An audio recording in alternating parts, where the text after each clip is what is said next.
Bonjour, bonjour mes émeraudes. Nous revoici pour la lecture du 25e chapitre du Petit Prince de Saint-Exupéry. Les hommes, dit le Petit Prince, ils s'enfournent dans les rapides, mais ils ne savent plus ce qu'ils cherchent. Alors ils s'agitent et tournent en rond. Et il ajouta, ce n'est pas la peine. Le puits que nous avions atteint ne ressemblait pas aux puits sahariens. Les puits sahariens sont de simples trous creusés dans le sable. Celui-là ressemblait à un puits de village.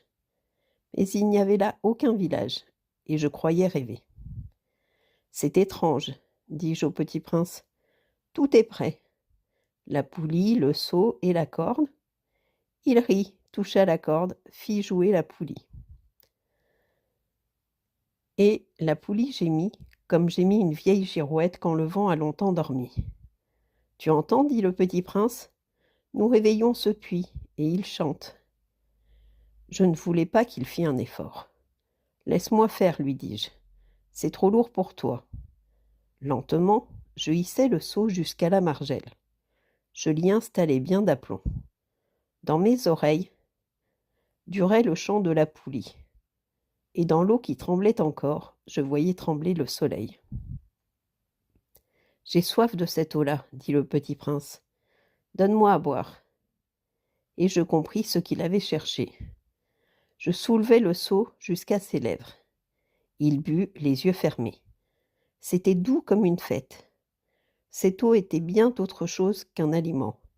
Elle était née de la marche sous les étoiles, du chant de la poulie, de l'effort de mes bras. Elle était bonne pour le cœur. Cadeau.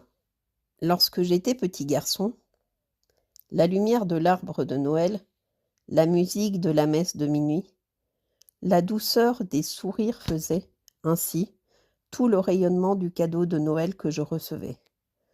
Les hommes de chez toi, dit le petit prince, cultivent 5000 roses dans un même jardin, et ils n'y trouvent pas ce qu'ils cherchent. Ils ne le trouvent pas, répondis-je. Et cependant, ce qu'ils cherchent pourrait être trouvé dans une seule rose ou un peu d'eau. Bien sûr, répondis-je. Et le petit prince ajouta, mais les yeux sont aveugles, il faut chercher avec le cœur. J'avais bu, je respirais bien, le sable au lever du jour, et couleur de miel. J'étais heureux aussi de cette couleur de miel. Pourquoi fallait-il que j'eusse de la peine ? Il faut que tu tiennes,